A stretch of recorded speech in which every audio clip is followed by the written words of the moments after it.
One of the biggest shots that have happened since quarantine happened just yesterday with a guy from Slovenia. Yeah. A man who I don't think I paid enough attention to or gave enough credit to before quarantine and before the bubble down there. But Luka Doncic, who is 21 years old. Yep. 21 years old. When I was 21, very different than what Luka's doing.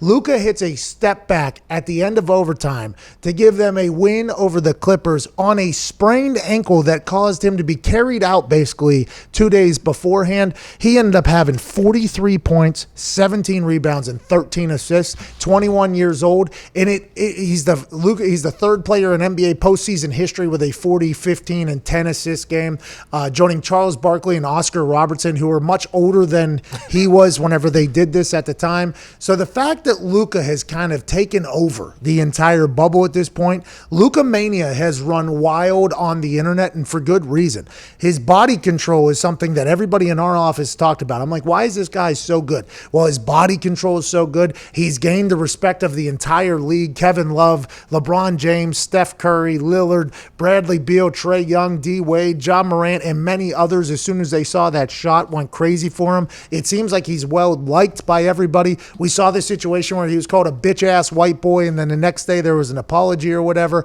And by the way, I enjoyed watching the internet go upside down for the bitch-ass white boy thing because of, the world that we're in and trying to bring everybody together as opposed to push them apart. So obviously whenever that happens, there's a lot of people who immediately want to go like, oh, see, can't say that. It's like, hey, actually, in relationships, in locker rooms, those types of jokes are made on a very regular basis. And to be honest, those types of jokes are potentially what bring people together more so than not. But in the world, it's not a good look to ever judge anybody by that type of thing. So I understand why there was an upfire or a fire started by the entire thing. But if you ever go into a locker room where there's a lot of people gelling from different races and things like that, those types of things are made fun of and poked at. I mean, if a white wide receiver smokes a guy, a DB or something who happens to be black, if a white wide receiver gets a deep ball, I mean, there is immediate conversation about that happening. I mean, it's just the way it is. So I would assume that the world made old buddy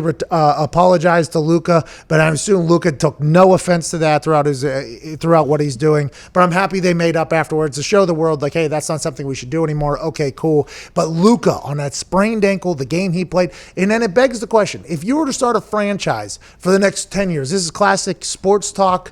What do you do? Who do you take? And I think I would have gave the answer of Zion. Immediately before yesterday, I would have said Zion Williamson's my guy, always has been my guy. But I have no clue what's going on down at the Pelicans. They might ruin him, to be honest with you. Yeah. Guy doesn't play for whatever reason. They say he's hurt, the whole thing. Maybe he'll have to get out somewhere to really, flap his wings. I hope he does, because that guy is explosive. He's a good guy. He seems to be liked. He loves the game, all that stuff. So I hope they give him a chance. But if you're looking at strictly, what have you done for me lately, which this show is a big thing, and you have to be on a daily. I think you have to pick the 21-year-old Luka, who seems to be changing basketball with his style of play. He's already knocking down massive shots. He's well liked by everybody, and he's telling his coach, no, I'm not going on the bench. He's a dog. I mean, this guy is an absolute stud, and I'm thankful that we're getting a chance to watch him play the basketball. And he's not afraid of anything. He's not afraid of taking the last second shot. Kawhi Leonard was covering him for the most of the third quarter, who's considered the best defender in the NBA, Kawhi Leonard. He was taking him to the entire game.